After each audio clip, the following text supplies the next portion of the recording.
Bien que nous puissions nous considérer comme une civilisation avancée, après avoir réussi à observer les 8 planètes de notre système solaire et leurs 200 lunes, nous n'avons en réalité qu'une vague idée de ce qui s'y trouve. À tel point qu'il y a des spéculations selon lesquelles il pourrait y avoir une planète supplémentaire dans notre système solaire. Les scientifiques l'appellent planète X ou planète 9. Ce monde non découvert pourrait être caché bien au-delà de Neptune. Les astéroïdes et les planètes naines de cette zone ont des orbites modifiées et étrangement inexpliquées. Et la planète X pourrait en être la raison. Les légendes autour de cette mystérieuse planète ont commencé il y a plus de 100 ans avec un passionné de l'espace appelé Percival Lowell. En plus d'avoir une moustache impressionnante, il était aussi très riche. Il a utilisé sa fortune pour construire un observatoire en Arizona qu'il a ensuite consacré à l'étude des mouvements étranges d'Uranus et de Neptune. Leurs forces gravitationnelles sont plus lentes que celles de toutes les autres planètes de notre système solaire, presque comme s'il y avait un objet géant caché qui les tirait hors de leur trajectoire. En 1906, Lowell a théorisé qu'il pourrait y avoir une autre planète au-delà de Neptune. Elle serait probablement à l'origine de ces étranges phénomènes cosmiques. L'homme a appelé ce potentiel corps céleste la planète X. En 1930, Pluton a été découverte par Clyde Tombaugh dans l'observatoire de Lowell. Il semblait enfin que les gens avaient une explication pour les modèles orbitaux étranges. L'équipe de Lowell était sur un nuage après la découverte, mais leurs célébrations ont été de courte durée. Ils ont vite découvert que Pluton était bien trop petite pour avoir un tel effet sur les planètes environnantes, et elle était aussi trop éloignée d'elle. Il a donc fallu se remettre au travail. La planète X, si elle existe, ferait 10 fois la taille de la Terre et 4 fois son rayon. Il faudrait au moins 10 000 ans à une telle planète pour faire le tour du Soleil, et elle orbiterait à une distance entre 300 et 600 fois plus grande que celle qui sépare notre planète natale de son astre. Cela représente 600 unités astronomiques depuis le centre du système solaire, sachant qu'une unité astronomique est égale à la distance entre la Terre et le Soleil. Si cela semble très éloigné, ce n'est pas le cas. La distance entre les corps célestes est généralement mesurée en années-lumière. Or, une unité astronomique est une unité de mesure beaucoup plus petite. Pour remettre les choses en perspective, l'objet le plus éloigné détecté depuis la Terre est la galaxie GN-Z11. Joli nom, n'est-ce pas? Elle se trouve à une distance stupéfiante de 32 milliards d'années-lumière. Malgré cela, nos télescopes peuvent encore la repérer, et une seule année-lumière équivaut à 63 241 unités astronomiques. Alors si notre technologie peut détecter une galaxie aussi lointaine, comment se fait-il que nous n'ayons pas réussi à découvrir la planète X? Eh bien, c'est probablement dû au fait qu'elle pourrait ne pas exister du tout. La théorie de la planète X a été largement discréditée en 1989. On a découvert que les mystérieuses forces gravitationnelles de Neptune étaient un leurre depuis le début. Les scientifiques s'étaient massivement trompés sur la taille réelle de Neptune. La sonde Voyager 2 a visité la planète et a découvert sa taille réelle.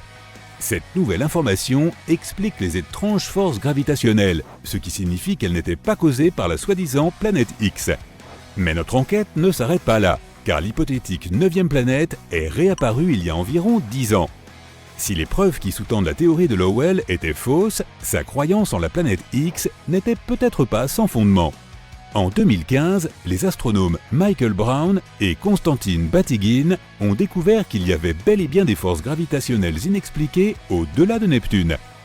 Des satellites orbitent perpendiculairement autour des planètes, ce qui n'arrive nulle part ailleurs dans notre système solaire.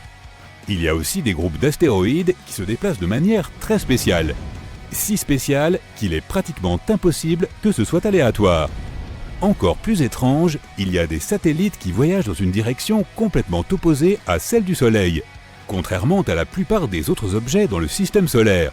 Un planétoïde appelé Sedna semble également être tiré vers quelque chose, ainsi que 6 autres qui vont tous dans la même direction. Brown et Batygin ne sont d'ailleurs pas des observateurs d'étoiles lambda, ce sont tous deux des scientifiques très respectés, au fait de leur carrière. Konstantin Batygin a été désigné par le magazine Forbes comme l'un des 30 scientifiques qui changent le monde, et Mike Brown est l'homme qui a donné à Pluton le statut de planète naine. Cela signifie que lorsque ces messieurs disent quelque chose, c'est généralement assez sérieux, et on devrait probablement les écouter. Mais la seule façon de prouver irréfutablement que la planète X existe est de la trouver réellement. et cela s'avère assez difficile. Pour localiser la planète, il faudrait utiliser une méthode appelée photométrie de transit. En gros, il s'agit de surveiller tout un groupe d'étoiles pendant une longue période et de rechercher les creux dans la lumière qu'elles émettent. Ces creux seraient probablement causés par une planète qui ferait obstacle à la lumière. Et hop, l'existence de la planète X pourrait être prouvée. Mais pour que cette méthode fonctionne, la Terre, la nouvelle planète et le Soleil doivent tous être parfaitement alignés. Or, ces circonstances sont plutôt rares, et si elles ne se réalisent pas, le creux de lumière ne se produira pas. De plus, cette méthode ne fonctionnerait vraiment qu'avec les planètes qui sont plus proches du Soleil que notre Terre, c'est-à-dire Vénus et Mercure. Pour tout ce qui est au-delà de la Terre, cette technique est quasiment inutile. Une autre technique que nous pourrions utiliser consiste à trouver la planète potentielle grâce à un bon vieux télescope. Mais comme tu peux l'imaginer, c'est incroyablement approximatif. L'objet le plus éloigné que nous ayons trouvé dans notre système solaire est un planétoïde nommé à juste titre Far Far Out. Mais il n'est qu'à 140 unités astronomiques du Soleil, soit seulement un quart de la distance à la supposée planète X. Nous ne pouvons voir un objet que grâce à sa luminosité. Le Soleil est très visible pour nous car il émet d'énormes quantités de lumière. Et nous pouvons voir la Lune car elle reflète la lumière du Soleil. Techniquement, la Lune n'est pas censée paraître plus brillante que tout le reste dans le ciel nocturne. Ce n'est le cas que parce que nous sommes plus proches d'elle. Plus un objet est éloigné, moins il nous semble lumineux. Le principal problème pour voir la théorique planète X est que tous les objets de notre système solaire tirent leur lumière du Soleil. Ils reflètent la lumière du Soleil, ce qui nous permet de les voir. Étant donné la distance qui sépare la planète X du Soleil, il est presque impossible de la voir. Et à cause de sa lumière vraiment faible, pour la voir, il faudrait des conditions météorologiques parfaites, ainsi qu'un télescope extrêmement puissant. Mais Brown et Batygin l'ont trouvé. Le télescope Subaru est situé au sommet d'un volcan dormant à Hawaï. Il est énorme et capable de capturer la lumière la plus faible des objets spatiaux lointains. Le problème est que nous devons trouver où le pointer. Sans savoir où se trouve réellement la planète X, cela revient à trouver une aiguille dans une botte de foin. De plus, il n'y a qu'environ 3 nuits par an où les conditions sont suffisamment claires pour voir l'hypothétique planète X. C'est difficile, mais pas impossible. Et pourtant, la plupart des astronomes ont décrété que la planète X n'existait pas, affirmant qu'il ne s'agissait que d'un mythe. L'explication la plus répandue pour les étranges forces gravitationnelles est qu'il y a un minuscule trou noir dans notre système solaire qui attire les planètes vers lui. Mais ne t'inquiète pas, ils affirment qu'il n'est pas assez gros pour avaler une planète, donc tout va bien pour l'instant. Le problème avec la théorie du trou noir, c'est qu'une fois de plus, il est presque impossible de le trouver. Alors que sa masse pourrait être aussi importante que celle de la planète X, le trou lui-même serait réduit à la taille d'une orange. Les télescopes ne seraient alors d'aucune utilité. Pour le trouver, il faudrait détecter les rayons gamma émis par les objets lorsqu'ils tombent dans le trou noir. Une autre façon de le trouver serait de lâcher des centaines de minuscules vaisseaux spatiaux. Ils passeraient assez près du trou hypothétique. Et lorsqu'il serait attiré vers lui, nous pourrions probablement le détecter. Mais n'écartons pas la théorie de Brown et Batygin. Elle est encore documentée par la NASA à ce jour. Et jusqu'à ce que nous trouvions des preuves solides pour réfuter son existence, la planète X se trouve peut-être encore là. Pendant des milliers d'années, les hommes ne connaissaient que les planètes, Mercure, Vénus, Mars, Jupiter et Saturne, qu'ils pouvaient observer à l'aide de simples télescopes ou même à l'œil nu si les conditions étaient réunies. Mais en 1781, un célèbre astronome, Sir William Herschel, a découvert une nouvelle planète de couleur bleu glacé. Au début, les gens ont cru qu'il s'agissait d'une étoile, mais par la suite, ils ont réalisé qu'il s'agissait d'une planète. Aujourd'hui, nous la connaissons sous le nom d'Uranus, une planète qui se trouve plus de 19 fois plus éloignée du Soleil que ne l'est la Terre. Elle est si loin qu'il lui faut 84 ans pour faire le tour du Soleil. Cet astronome a également découvert de nombreuses autres choses intéressantes dans l'espace, comme des étoiles doubles et des nébuleuses. Au milieu du 19e siècle, les savants ont remarqué que quelque chose tirait Uranus et modifiait étrangement son orbite. Ils ont pensé qu'il devait exister une autre planète dans l'espace, et ils ont fait appel aux mathématiques pour prédire où elle se trouverait. Finalement, ils ont découvert Neptune à l'aide d'un télescope en 1846. Elle était trop peu visible à l'œil nu en raison de son éloignement du Soleil. Tout cela était si excitant. Qui sait combien d'autres planètes pourraient se trouver là, tapis dans l'obscurité de notre propre système solaire. Au milieu du 19e siècle, des astronomes ont remarqué qu'il se passait quelque chose d'inhabituel dans le ciel. Une petite planète tellurique, nommée Mercure, se comportait de manière bien étrange. Elle ne suivait pas l'orbite prévisible que l'on attendait d'elle. L'un des astronomes se trouvait être un brillant scientifique français, Urbain Le Verrier. Il a émis une théorie selon laquelle il pourrait bien se trouver une autre planète dans notre système solaire que personne n'avait encore découverte, et elle serait située quelque part entre Mercure et le Soleil. Cette planète hypothétique, qu'il a baptisée Vulcain en référence au dieu romain de la forge, aurait une surface incroyablement chaude, et elle pourrait constituer une explication potentielle au comportement étrange de Mercure. Il n'a jamais vraiment prétendu que Vulcain était la seule chose capable de perturber l'orbite de Mercure. Mais excités par la possibilité de découvrir une nouvelle planète, les astronomes du monde entier se sont emparés de l'idée. Les gens se sont alors engagés dans une grande quête d'informations au sujet d'une planète qui n'existait pas. Certains savants ne pensaient pas qu'il était possible qu'ils aient pu manquer une autre planète aussi grande que Mercure. Il aurait été difficile de ne pas la remarquer jusqu'à ce moment. Mais il y existait une infime chance qu'une planète plus petite existe à l'intérieur de l'orbite de Mercure et qu'elle soit trop proche du Soleil pour que quiconque puisse la voir. Selon une théorie, elle se trouverait à environ 13 millions de kilomètres du Soleil. Mercure est la planète dont l'orbite est la plus excentrique de notre système stellaire, mais le point le plus proche du Soleil est d'environ 28,5 millions de kilomètres. Vulcain se trouverait donc à moins de la moitié de cette distance. Si cette planète existait, elle orbiterait autour du Soleil tous les 19 jours et 17 heures, et sa trajectoire serait inclinée d'environ 12 degrés par rapport à celle des autres planètes de notre système solaire. La position de Vulcain, à son point le plus éloigné du Soleil, serait encore trop proche de celui-ci pour être vue à l'œil nu, même au crépuscule. La seule chance de voir Vulcain serait lors d'une éclipse solaire, ou lorsqu'elle passerait elle-même devant l'astre, ce qui, selon cette théorie, se produirait 2 à 4 fois par an. Selon cette même théorie, la mystérieuse planète était si proche du Soleil qu'elle ne pouvait être vue que lors d'une éclipse solaire totale, lorsque la Lune bloquait l'aveuglement du Soleil. Ainsi, à chaque éclipse, les astronomes scrutaient le Soleil dans l'espoir d'apercevoir Vulcain. Ils ont eu beau essayer, mais quoi qu'ils fassent, ils n'ont jamais pu trouver cette mystérieuse planète. Certains astronomes affirmaient l'avoir repérée lors d'éclipses, mais personne n'a jamais pu le confirmer ou en apporter la preuve. La théorie de Vulcain a peu à peu sombré dans l'oubli. Einstein avait une autre idée en tête. Tu connais sa théorie de la relativité générale, n'est-ce pas? C'est là qu'il a affirmé que la gravité n'était pas une sorte de force naturelle, mais le résultat de la courbure de l'espace-temps, due à la présence de corps spatiaux supermassifs, comme les planètes et les étoiles. Les planètes tournent autour du Soleil, dans leur orbite habituelle, parce que l'espace-temps est courbé. Ce qui signifie que les planètes tombent en quelque sorte vers l'étoile centrale de notre système solaire. Et Einstein a tenté d'expliquer l'orbite inhabituelle de Mercure, à l'aide de sa propre théorie de la relativité. Contrairement aux autres planètes de notre système solaire, l'orbite de Mercure n'était pas circulaire. Au lieu de cela, elle semblait osciller légèrement, comme si une force invisible l'attirait. Selon Einstein, ce phénomène aurait pu être dû à la gravité colossale de notre Soleil qui courbe la fabrique de l'espace-temps autour de lui. Selon lui, il était possible que cela modifie légèrement l'orbite de Mercure. Il aura fallu un certain temps à la communauté scientifique pour éprouver cette théorie, mais elle s'est finalement imposée comme l'explication la plus plausible. Bien que la théorie d'Einstein ait fourni une explication plus élégante à l'étrange orbite de Mercure, certains scientifiques continuaient à croire en Vulcain.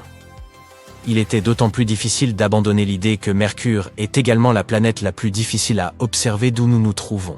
Et par la suite, de plus en plus de chercheurs ont commencé à accepter la théorie d'Einstein en dépit de leurs convictions. Puis, ils ont attendu une éclipse solaire totale, afin de tester la théorie de la relativité d'Einstein, et non plus à cause de Vulcain. Vulcain n'est d'ailleurs pas la seule planète hypothétique dont tout le monde ait un jour parlé. Depuis l'ère moderne, certains estiment qu'une planète mystérieuse pourrait se tapir dans la partie extérieure de notre système solaire. Mais celle-ci a plus de chances d'exister.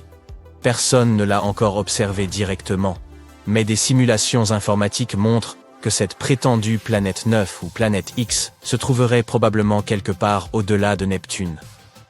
Neptune et la planète X pourraient être de taille similaire. Cette dernière pourrait donc être 10 fois plus massive que la Terre et orbiter autour de notre Soleil en suivant une courbe elliptique, qui serait en moyenne 20 fois plus éloignée du Soleil que Neptune. Une année pourrait y durer entre 10 000 et 20 000 années terrestres. À titre de comparaison, une année sur Neptune dure 165 années terrestres. Un objet de cette taille, se déplaçant par-delà Neptune, pourrait expliquer les orbites étranges de certains objets dans la ceinture de Kuiper. Cette ceinture est la zone de notre système solaire qui se situe au-delà de Neptune et de son orbite. On y trouve très probablement de nombreux astéroïdes, des comètes et d'autres corps plus petits, principalement constitués de glace. Il existe une autre planète hypothétique, baptisée Nibiru.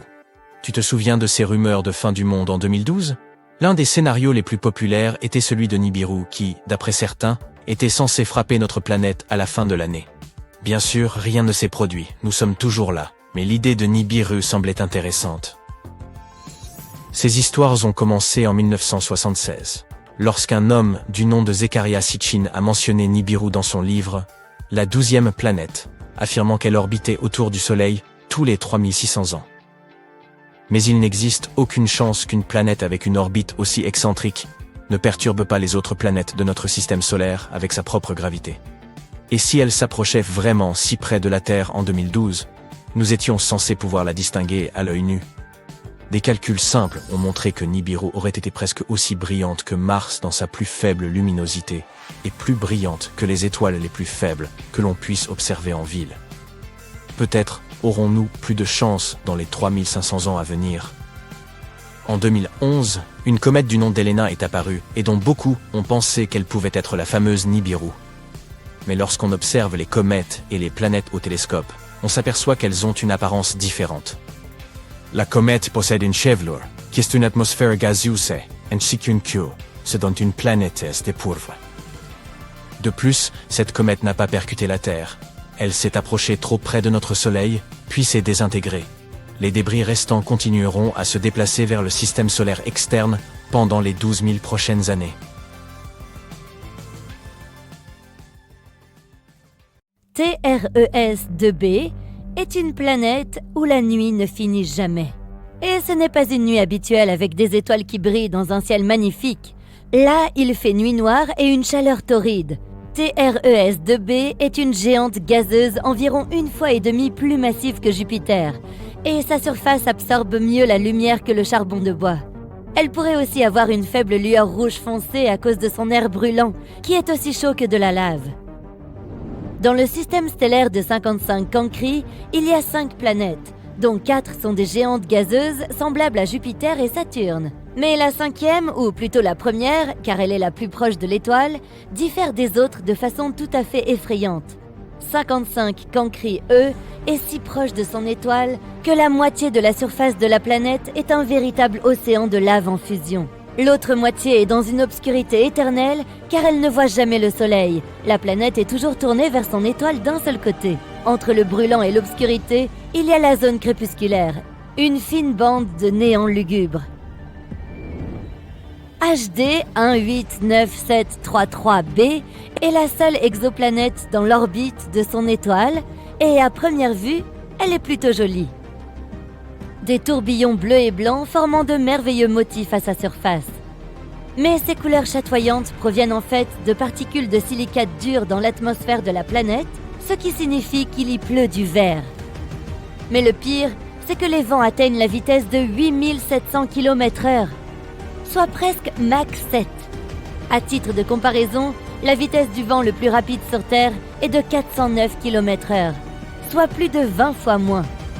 Ainsi, le verre qui tombe du ciel se déplace horizontalement à des vitesses hypersoniques, déchiquetant tout sur son passage.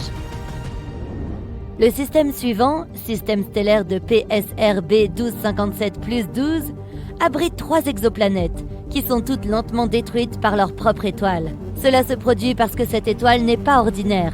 C'est un pulsar, le noyau d'une étoile explosée qui tourne rapidement. Il crée de puissantes impulsions électromagnétiques dans plusieurs directions, tout en tournant à plusieurs milliers de fois par seconde. Par conséquent, les planètes en orbite autour de cette étoile déchue sont lentement rongées et finiront par disparaître entièrement. Kepler 70 est une étoile naine bleue chaude qui a explosé en géante rouge il y a environ 18 millions d'années. À l'époque, elle était orbitée par au moins 2 planètes, dont la plus proche était une géante gazeuse semblable à Jupiter. Elle s'appelait Kepler 70b et elle existe toujours, mais l'étoile géante l'a consumée et transformée en un monde rocheux brûlant. Actuellement, c'est l'une des planètes les plus chaudes jamais découvertes. Sa température est plus élevée que la surface de notre Soleil. Elle a eu de la chance de survivre au temps passé à l'intérieur de l'étoile, mais elle est en train d'être vaporisée. Elle n'existera probablement plus dans un avenir proche.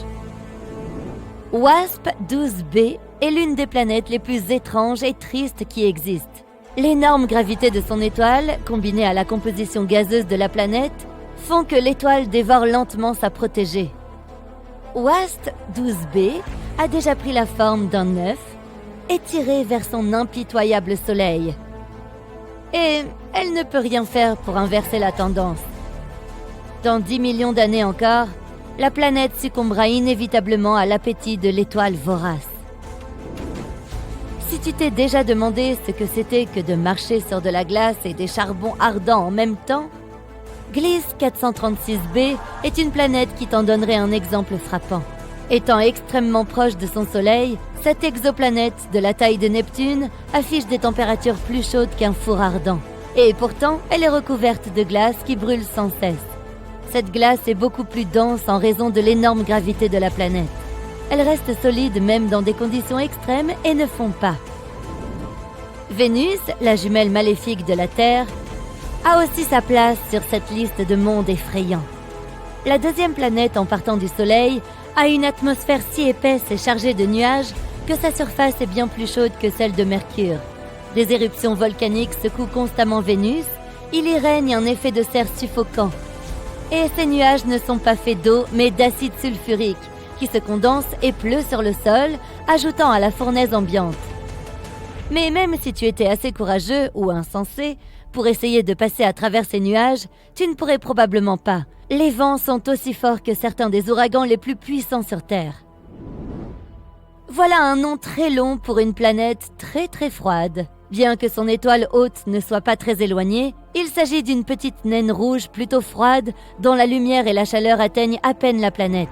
Les températures y descendent jusqu'à moins 223 degrés Celsius, ce qui n'est que très légèrement moins froid que le zéro absolu. L'exoplanète est donc sombre, lugubre et couverte de glace éternelle qui ne dégèle jamais. Néanmoins, si elle y possède un noyau rocheux, elle peut générer de la chaleur. Donc il y a une chance que des choses inconnues et étranges se cachent sous sa surface gelée. Dimidium, située à environ 50 années-lumière de notre système solaire, est une planète hostile à tout être vivant à bien des égards. Elle est en rotation synchrone avec son Soleil, ce qui signifie qu'un de ses côtés est toujours tourné vers l'étoile, tandis que l'autre est toujours dans l'ombre. Le côté chaud est chauffé à plus de 980 degrés Celsius et est perpétuellement balayé par des vents atteignant 1000 km/h. Bien que Dimidium soit une géante gazeuse, elle contient une grande quantité de fer, qui fond et s'évapore dans l'atmosphère, créant des nuages. Et lorsque ceux-ci se refroidissent, ils tombent sur la surface sous forme d'une pluie infernale de fer fondu. L'oxygène est généralement considéré comme un élément susceptible d'apporter la vie à une planète, mais ce n'est absolument pas le cas sur Osiris. Les scientifiques ont été choqués de trouver de l'oxygène sur cette planète, ou plutôt autour d'elle, car elle est 8 fois plus proche de son étoile que Mercure ne l'est du Soleil. Cette distance extrême fait d'Osiris un endroit où tout ce qui peut brûler le fait. La distance est aussi responsable de l'orbite très courte de la planète autour de son étoile. Une année sur Osiris correspond à seulement 3,5 jours sur Terre. De plus, l'atmosphère de la planète est constamment soufflée par la chaleur de son Soleil. Corotte Exo 3b n'est ni aussi chaude ni aussi froide que certaines des autres sur cette liste, mais elle installe une terreur autrement plus insidieuse. C'est une géante gazeuse d'une taille similaire à celle de Jupiter, mais 20 fois plus dense. Cela fait que la gravité de cette exoplanète pèse sur tout ce qui se trouve à sa surface 50 fois plus fort qu'elle ne le ferait sur Terre. Marcher dessus causerait ta perte, car tu serais immédiatement écrasé par la densité de son atmosphère. Corotte 7b est un autre monde semblable à un four. Sa température quotidienne est de plus de 2200 degrés Celsius. Combinée à sa surface rocheuse, elle arbore un paysage infernal. Les roches sur le sol bouillonnent et s'évaporent dans l'atmosphère, où elles refroidissent et finissent par retomber sur la surface en une pluie de soufre. La chose la plus triste à propos de Corotte 7b est qu'elle aurait pu être autrefois une géante gazeuse dont l'atmosphère a été anéantie en raison de la chaleur, ne laissant que le noyau brûlé. À 25 années-lumière de la Terre, dans la constellation de la Lyre, se trouve une jeune étoile, Vega. Brillante et célèbre, cette étoile a 2 fois la masse de notre Soleil. Vega est si brillante que tu peux la voir même à l'aube, lorsque toutes les autres étoiles disparaissent du ciel. Mais malgré la renommée de cette étoile, les astronomes n'ont jamais vu une seule planète en orbite autour de Vega. Et ce, jusqu'à un passé récent. Les chercheurs observaient l'étoile depuis une dizaine d'années quand ils ont repéré un curieux signal. C'est peut-être la première planète du système stellaire de Vega dont nous aurions connaissance. Si elle existait, ce serait un endroit merveilleux. La planète orbiterait probablement si près de son étoile hôte qu'une journée y durerait environ 2,5 jours terrestres. Ce monde aurait la taille de Neptune, or cette géante de glace est 4 fois plus grande que la Terre. Il pourrait même être aussi grand que Jupiter. Mais la caractéristique la plus impressionnante de cette planète potentielle serait sa température, qui pourrait s'avérer être la 2e plus chaude connue des scientifiques. À sa surface, il pourrait faire jusqu'à 3000 degrés Celsius. À titre de comparaison, la température à la surface de la planète la plus chaude du système solaire, Vénus, ne dépasse pas 480 degrés Celsius. Le seul endroit plus chaud que le compagnon potentiel de Vega serait Kelt 9b. Les températures de cette exoplanète ne descendent pas en dessous de 4300 degrés Celsius. Quoi qu'il en soit, cette planète serait plus proche de Vega que Mercure ne l'est du Soleil. Cela pourrait faire gonfler la planète géante comme un ballon, et alors même les métaux fondraient dans son atmosphère brûlante. Malheureusement, l'existence de cette planète grésillante n'a pas encore été confirmée. Les astronomes pensent que le moyen le plus simple de prouver qu'elle existe serait d'essayer de repérer la lumière émise par cette planète inhabituelle. Et puisque nous parlons de planètes, y en a-t-il dans l'univers qui ressemblent de près ou de loin à la Terre? Les astronomes ont découvert et confirmé l'existence de plus de 4000 exoplanètes. Mais ce n'est un secret pour personne que des milliers d'autres candidats attendent encore leur tour d'être détectés. Bien sûr, toutes ces planètes ne ressemblent pas à notre Terre, mais certaines s'en approchent. Par exemple, Gliese 667 CC. Ce monde se trouve à seulement 22 années-lumière de la Terre. Les scientifiques ne sont pas sûrs que la planète soit rocheuse, mais ils savent qu'elle est plus de 4 fois plus massive que notre planète. L'étoile de Gliese 667 CC est une naine rouge. C'est pourquoi elle est beaucoup plus froide que notre Soleil. Il est donc probable que l'exoplanète se trouve dans la zone habitable de son étoile. Mais cette idée n'a pas encore été confirmée. La planète, semblable à la Terre, pourrait se déplacer trop près de l'étoile. Elle risque alors d'être régulièrement cuite par sa chaleur. Kepler 22b est beaucoup plus éloigné que la précédente. Si tu voulais atteindre cette planète, il te faudrait parcourir 600 années-lumière. Ce monde, qui est plus de 2 fois plus grand que la Terre, se trouve dans la zone habitable de son étoile hôte. Mais on ne sait pas si la planète est liquide, gazeuse ou rocheuse. Kepler 69c est presque 70% plus grande que notre planète. Elle est aussi très éloignée, 2700 années-lumière. Il te faudrait 54 millions d'années pour parcourir une telle distance dans un vaisseau spatial actuel. Les chercheurs ne savent pas exactement de quoi est composé Kepler 69c, mais ils pensent qu'elle se trouve probablement dans la zone habitable de son étoile. La position de la planète dans son système solaire est semblable à celle de Vénus dans le nôtre. Mais comme l'étoile hôte n'est que 80% aussi brillante que le Soleil, la planète ne devrait pas être aussi affectée par sa chaleur. Kepler 452b est la planète la plus semblable à la Terre que les astronomes aient découverte jusqu'à présent. Elle se trouve à 1400 années-lumière de notre planète. Son étoile hôte est très similaire à notre Soleil. Et la planète qui se trouve dans sa zone habitable fait 1,5 fois la taille de la Terre. Les scientifiques pensent aussi que Kepler 452b est probablement une planète rocheuse. Est-ce que l'une de ces planètes ou d'autres sont propices à la vie? On a recensé jusqu'à présent 24 planètes potentiellement super habitables. Et l'une d'entre elles répond non pas à un, mais à deux critères que les astronomes ont définis pour de tels mondes. KOI 5715.01 est âgée de 5,5 milliards d'années et fait environ 2 fois la taille de la Terre. Elle orbite autour d'une naine orange à un peu moins de 3000 années-lumière de notre planète. La température de sa surface pourrait être plus froide que celle de la Terre, de 2 degrés Celsius. Mais comme l'atmosphère de la planète pourrait contenir plus de gaz qui retiennent la chaleur, elle est probablement super habitable. Une autre planète potentiellement super habitable est KOI 5554.01. Elle est un peu plus âgée que notre planète, 6,5 milliards d'années contre nos 4,5 milliards. La taille de l'exoplanète est probablement la même que celle de la Terre, et elle est en orbite autour de son étoile hôte, une naine jaune.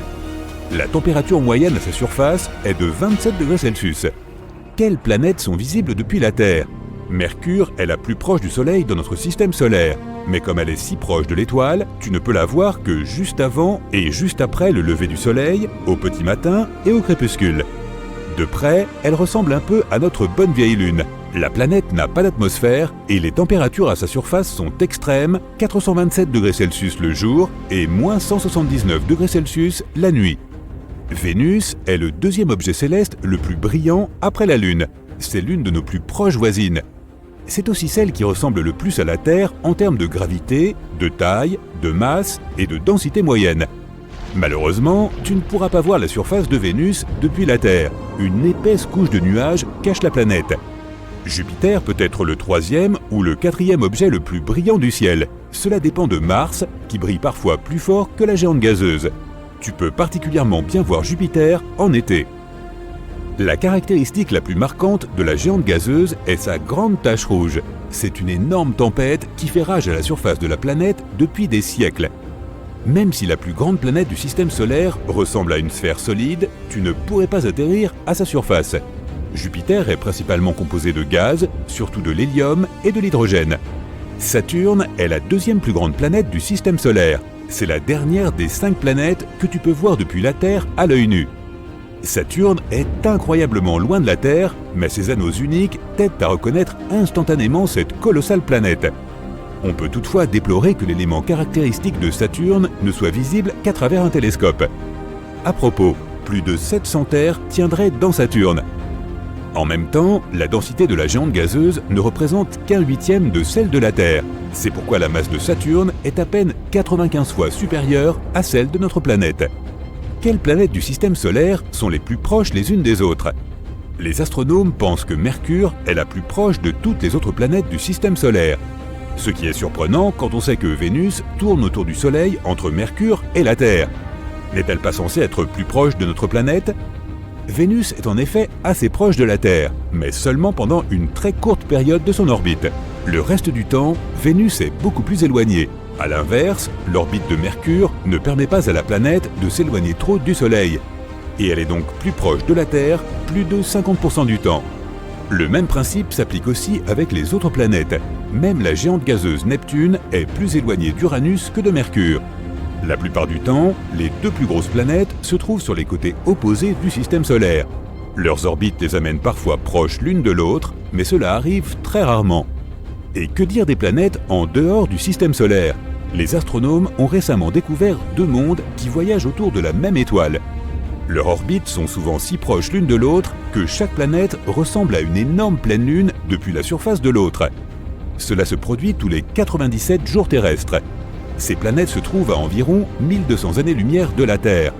Leur composition et leur taille sont différentes, mais la distance qui les sépare n'est que de 2 millions de kilomètres. C'est 5 fois la distance entre la Terre et la Lune, et c'est plus proche que toutes les distances connues des astronomes entre 2 planètes.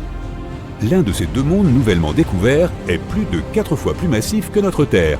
Il est probable qu'il soit rocheux, l'autre est une planète gazeuse de la taille de Neptune et presque 8 fois plus massif que notre planète. Les scientifiques n'ont pas encore réussi à expliquer comment des corps spatiaux aussi radicalement différents se sont retrouvés sur des orbites aussi similaires. Nous sommes en septembre 1977. Tu joues sur l'une des premières consoles de jeux vidéo sorties en Amérique du Nord. Tu sors et tu vois tout le voisinage qui attend le lancement de Voyager 1. C'est une journée très ensoleillée, alors tu plisses un peu les yeux pour essayer de discerner ce qui se passe. Tu vis dans le quartier juste à côté de la station de lancement. Tu t'achètes à manger et tu regardes le Voyager décoller dans l'espace. Tu es tellement impressionné que tu décides de faire carrière à la NASA. 35 ans plus tard, tu es maintenant un haut fonctionnaire de la NASA, spécialisé dans la sonde Voyager 1. Nous sommes en 2012 et tu es assis dans la salle de contrôle avec tes collègues. Tout le monde regarde fixement son écran d'ordinateur en travaillant sur la sonde. Tu es assis en haut, surveillant tout et t'assurant que les systèmes sont en ordre. Ce jour est spécial car Voyager 1 est sur le point de sortir de l'héliosphère, qui est un mot scientifique pour désigner l'enveloppe extérieure de notre système solaire. C'est une bulle d'espace affectée par le vent solaire qui provient de notre astre. En 2021, la sonde s'est éloignée de 22,5 milliards de kilomètres de la Terre, ce qui équivaut à 153 unités astronomiques. Une unité astronomique est la distance entre le Soleil et la Terre. À l'origine, l'engin devait passer par Uranus, Saturne et Jupiter, et se projeter d'une planète à l'autre grâce à leur force gravitationnelle. Tout le monde attend impatiemment qu'ils sortent de l'héliosphère. 3, 2, 1, et il est officiellement sorti. Tous les systèmes fonctionnent correctement. Tu félicites ton équipe d'avoir fait un excellent travail. Avec Voyager 1 qui est allé si loin, il y a encore des tonnes d'endroits à explorer dans l'espace. Tu étais autrefois un jeune adulte qui regardait le lancement du vaisseau à l'extérieur de ton quartier et maintenant, tu es le principal responsable des opérations. 9 ans plus tard. Depuis que Voyager 1 a quitté l'héliosphère, tu le surveilles de temps en temps pour t'assurer que tous les systèmes et fonctions soient en ordre. Il a renvoyé des mesures du milieu interstellaire. Il s'agit de la zone située entre les étoiles de notre galaxie, composée de matériaux ionisés, c'est-à-dire plus simplement de molécules ou de substances. Le milieu interstellaire est un état de plasma chargé électriquement, ou plasma ionisé, et il est très instable. C'est comme passer d'un orage fort à une petite pluie calme en quelques secondes. Le plasma là-haut est différent du plasma sur Terre, dans le sens où il est difficile à filtrer. Il y a environ 1 atome par centimètre cube dans le milieu interstellaire. L'air que nous respirons sur Terre contient des milliards d'atomes. En mesurant le plasma dans le milieu interstellaire, nous pouvons mieux comprendre le comportement et la structure des produits chimiques et des gaz. Il est possible que l'oxygène que nous respirons sur Terre soit différent de celui de l'espace interstellaire. L'une de tes principales tâches est d'en apprendre davantage sur la façon dont le vent solaire et le milieu interstellaire interagissent entre eux pour créer l'héliosphère. Après avoir effectué des vérifications de routine et d'autres travaux d'entretien sur Voyager 1 depuis la salle de contrôle, tu remarques quelque chose d'étrange à l'écran. Tu es assis devant l'ordinateur, tu tritures les chiffres des vibrations du plasma et tu les convertis en un fichier audio d'environ 3 kHz. Tu cliques dessus et tu écoutes un bourdonnement subtil et étrange. Ton équipe et toi êtes surpris que ces vibrations se soient produites à une si petite fréquence. Étant donné que l'espace est massif, cela pourrait signifier la présence de vie sur d'autres planètes.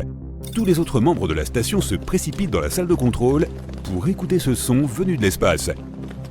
Il est monotone et faible, mais il provient sans aucun doute de l'extérieur de l'héliosphère. Tu vérifies les chiffres encore et encore pour t'assurer qu'il ne s'agisse pas d'une coïncidence. Mais c'est bien réel. Tu t'assures que ton équipe ne révèle rien à personne de l'extérieur avant que tout ne soit clairement déterminé. Tu passes en mode bourreau de travail et tu essaies de capter le son à nouveau. Et il est encore là.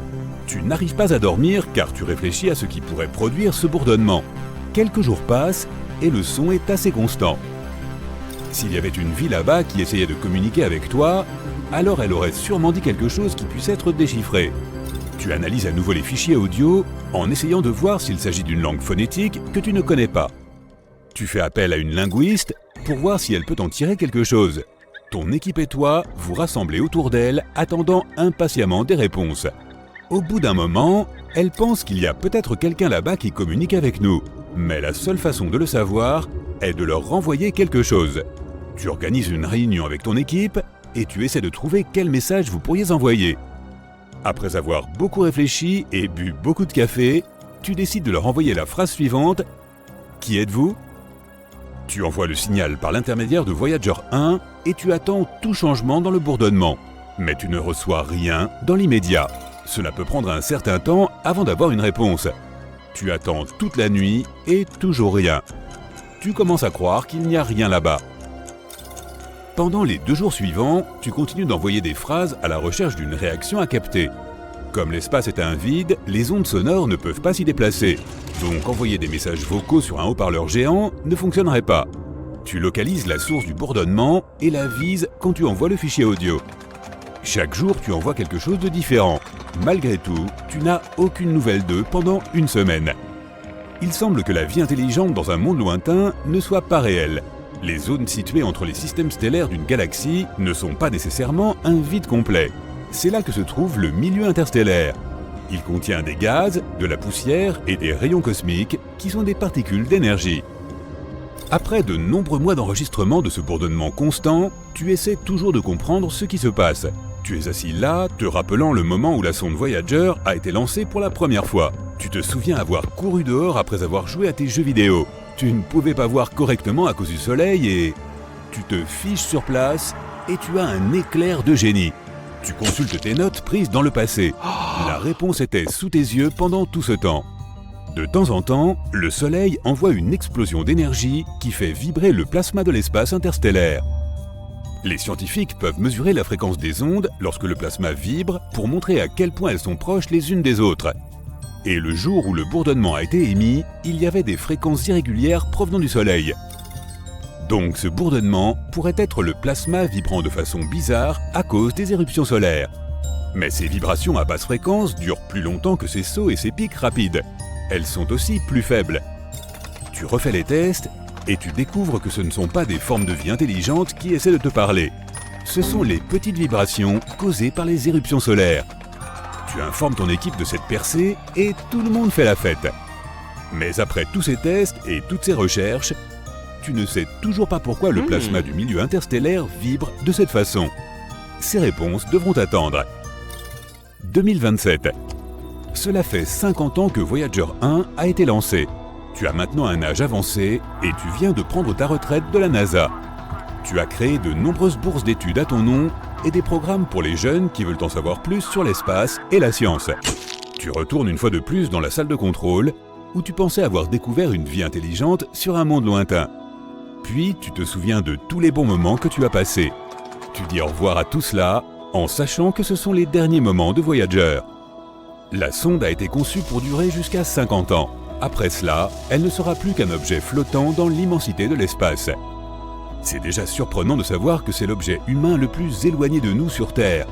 Mais il est temps de laisser d'autres personnes prendre ta place. Tu éteins les lumières et tu fermes la porte. La sonde Voyager émet un dernier bip avant le silence éternel. Une récente étude suggère que l'univers est similaire à ton cerveau, mais à une échelle beaucoup plus grande. Le réseau neuronal du cerveau contient environ 86 milliards de neurones. L'univers observable compte au moins 100 milliards de galaxies. Les galaxies et les neurones ont tous deux une structure similaire. C'est un réseau complexe de nœuds reliant de longues fibres filiformes. Mais dans chacun de ces systèmes, les fibres ne représentent que 30% de la masse totale. Et les 70% restants sont soit de l'eau dans le cerveau, soit de la matière noire dans l'univers. Les façons dont les galaxies et les réseaux de neurones se connectent les uns aux autres sont étonnamment similaires. Dans les deux cas, le processus suit les mêmes principes physiques. Toutefois, certains chercheurs affirment que la ressemblance entre le cerveau et l'univers n'est que superficielle. Ton esprit perçoit de petits détails et les connecte les uns aux autres.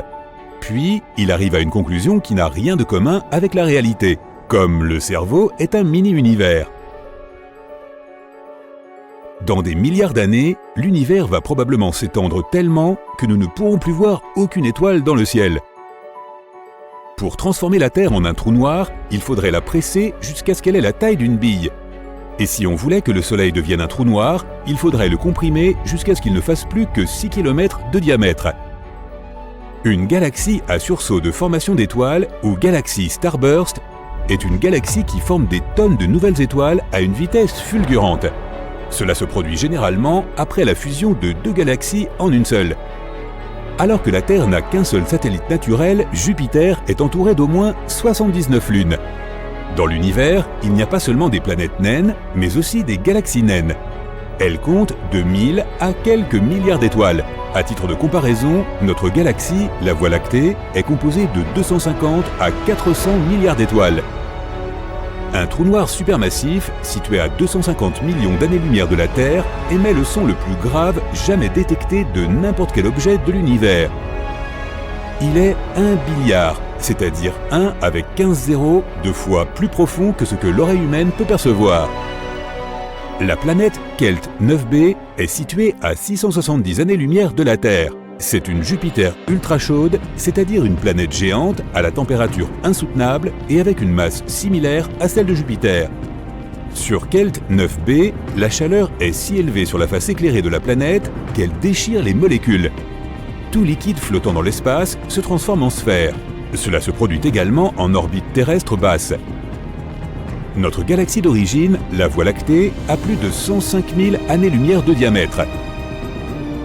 Toutes les planètes du système solaire pourraient tenir entre la Terre et la Lune avec un peu d'espace en réserve. Les trous noirs spaghettisent les objets. Cela arrive quand un objet dépasse le point de non-retour. La force gravitationnelle du trou noir commence alors à étirer cet objet dans une direction et à le comprimer dans une autre. Le premier corps céleste que les astronomes ont identifié comme étant une spirale est la galaxie Whirlpool. Ses longs bras sont faits de gaz et d'étoiles, et le tout est saupoudré de fines poussières spatiales. Quand tu es sur Terre, tu ne peux voir que 5% de l'univers. Une étoile qui s'approche trop près d'un trou noir peut être déchirée par sa force gravitationnelle. WASP 12b est une planète géante située à 1400 années-lumière de la Terre. Elle est principalement composée de gaz. Malheureusement, la planète est condamnée. Elle orbite trop près de son étoile mère. Dans environ 10 millions d'années, WASP 12b sera avalée par son soleil à vide. Notre galaxie, la Voie lactée, et la galaxie d'Andromède, sa voisine la plus proche, vont se rencontrer dans un peu moins de 4 milliards d'années. Lorsqu'elles se heurteront, elles formeront une énorme galaxie elliptique. Une des plus petites lunes de Saturne, Encelade, reflète presque 90% de la lumière du Soleil. Cela fait de cette lune l'un des objets les plus brillants du système solaire. Mais comme elle réfléchit la lumière du Soleil au lieu de l'absorber, les températures à la surface glacée d'Encelade chutent à moins de 100 degrés Celsius. La plus haute montagne du système solaire est Olympus Mons sur Mars. Elle est 3 fois plus haute que le mont Everest. Si tu te trouvais au sommet d'Olympus Mons, ces pentes seraient cachées par la courbure de la planète. Dans notre système solaire, Mercure et Vénus sont les 2 seules planètes sans lune. Les scientifiques qui prévoient d'envoyer des robots sur Mars veulent charger les machines avec beaucoup de matériel lourd. Les robots seront également construits avec des matériaux plus résistants. Tout cela à cause de la gravité relativement faible de la planète rouge. Tout ce qui se trouve sur Mars est presque 3 fois plus léger que sur la Terre. La plus grande lune de Pluton fait la moitié de la taille de la planète naine elle-même. Cela fait de Charon, c'est le nom de cette lune, le plus grand satellite connu par rapport à la taille de sa planète mère. Il y a des balles de golf sur la Lune. Elles ont été lancées lors de la mission Apollo 14. Les mathématiciens affirment que des trous blancs pourraient exister, même si les scientifiques n'en ont pas encore trouvé. Si tu tombais sur un trou blanc, tu ne pourrais pas y entrer de l'extérieur, mais tu verrais la lumière et la matière s'échapper de l'intérieur. Sur notre planète, une rotation complète prend une journée, mais le Soleil est si énorme qu'il lui faut 25 à 35 jours terrestres pour accomplir une rotation complète. La Lune n'est pas une sphère parfaite, elle a plutôt la forme d'un œuf à cause de la gravité de la Terre. Les combinaisons spatiales protègent les astronautes des énormes différences de température pendant les sorties dans l'espace, de moins 160 degrés Celsius à plus 120 degrés Celsius. Une étoile à neutrons naît après l'effondrement d'une supernova. Après la naissance, elle tourne extrêmement vite, environ 60 fois par seconde. Mais ce rythme peut parfois atteindre 600 tours par seconde.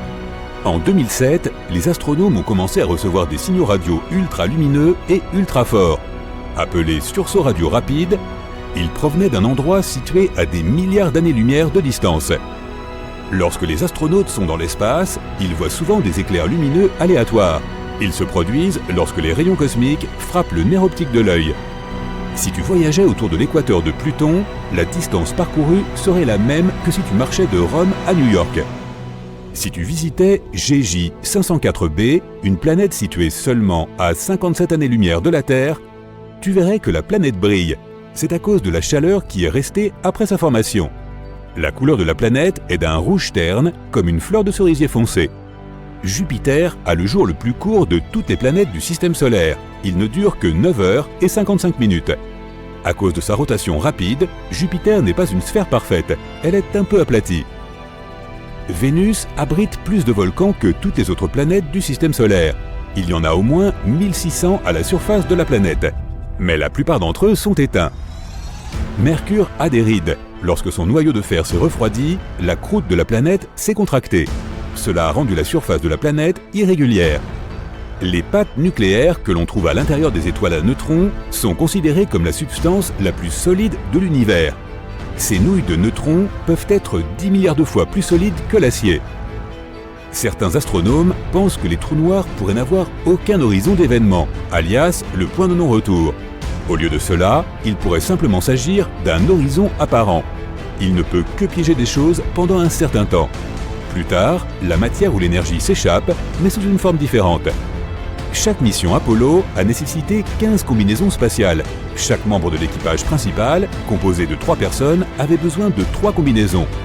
L'une était destinée à l'entraînement, l'autre au vol, et il y avait aussi une combinaison de secours, au cas où quelque chose tournerait mal avec la combinaison de vol.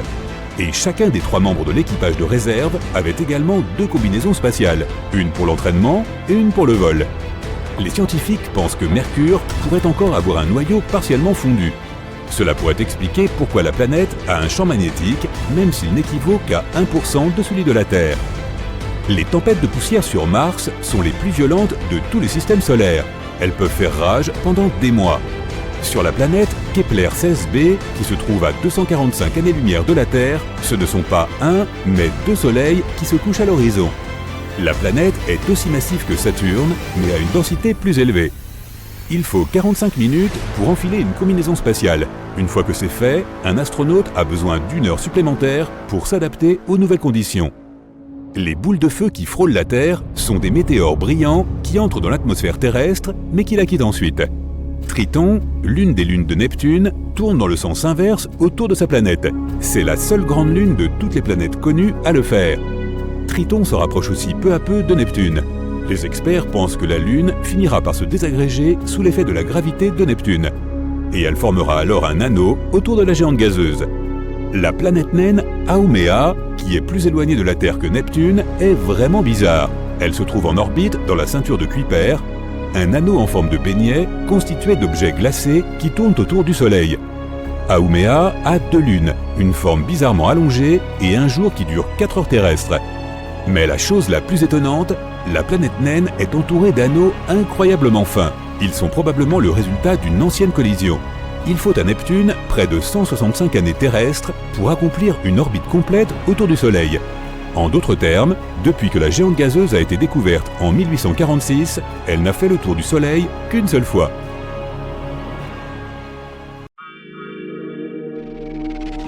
Sur la Lune, le fer est conservé dans un état impeccable, car il n'y a pas d'oxygène. Il ne peut tout simplement pas y rouiller. Mais il y a quelques semaines à peine, les scientifiques ont fait une découverte inattendue.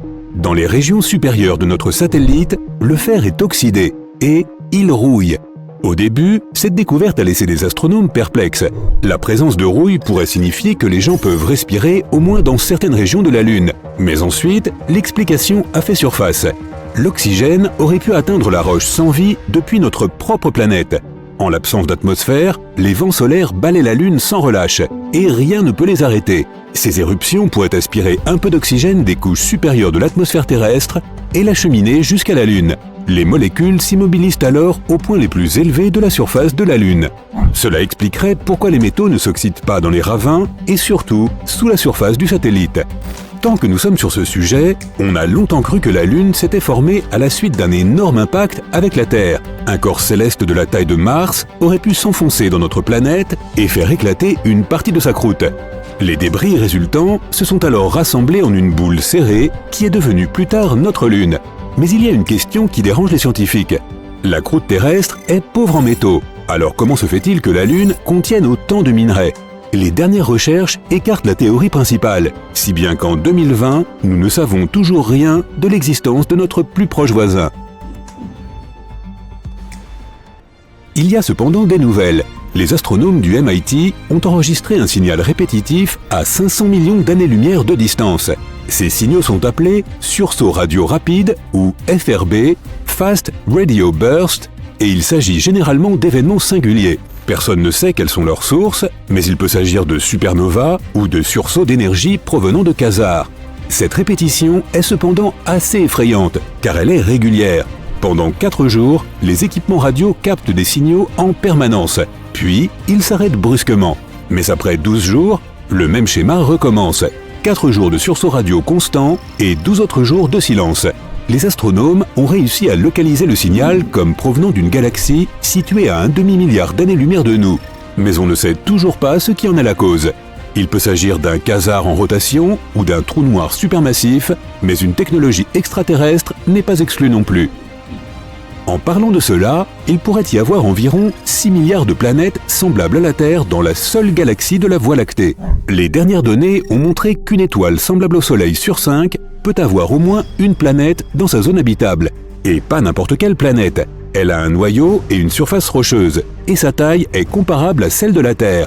En se trouvant dans la zone habitable de son étoile, une telle planète aurait de grandes chances de devenir l'habitat d'êtres vivants, de microbes au moins.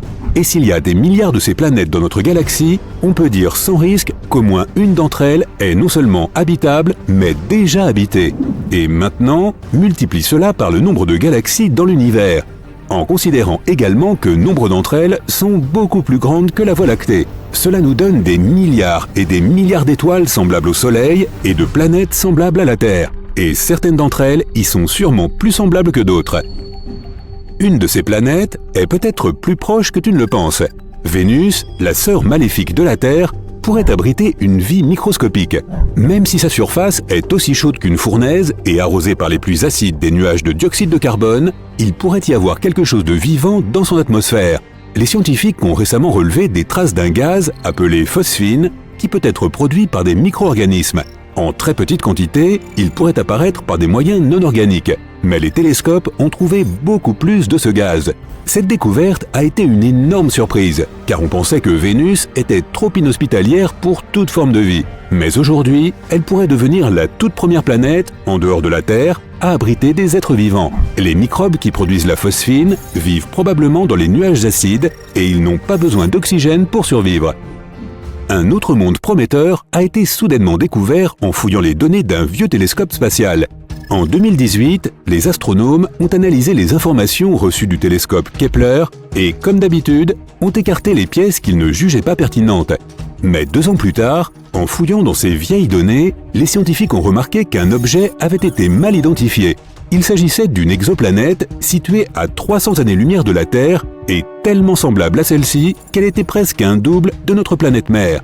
Kepler 1649c n'est que 6% plus grande que la Terre et est probablement constituée des mêmes minéraux. Elle reçoit également de son étoile environ autant de lumière et d'énergie que nous en recevons du Soleil.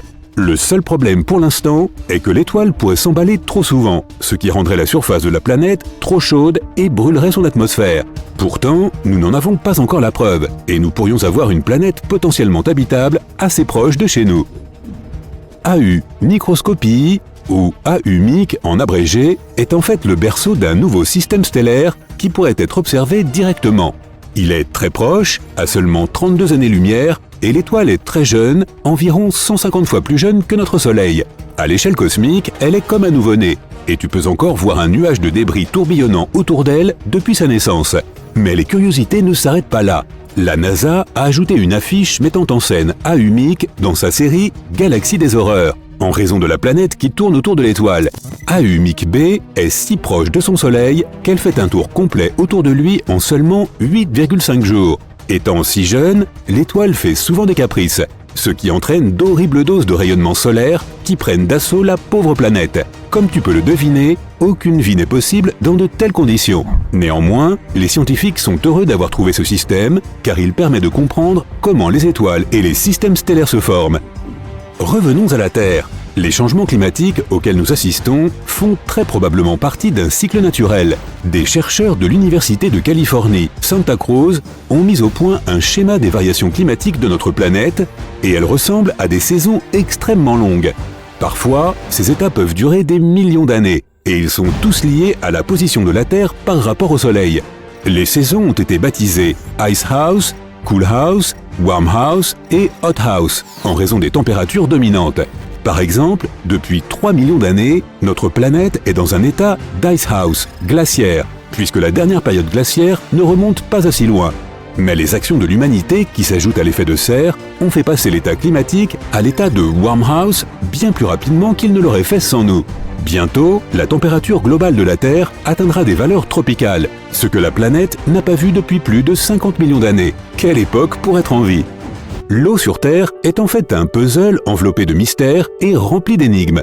La théorie la plus populaire est qu'elle a été apportée sur notre planète par des comètes et des astéroïdes glacés qui ont laissé derrière eux non seulement de puissants cratères, mais aussi la substance liquide grâce à laquelle nous pouvons maintenant prospérer.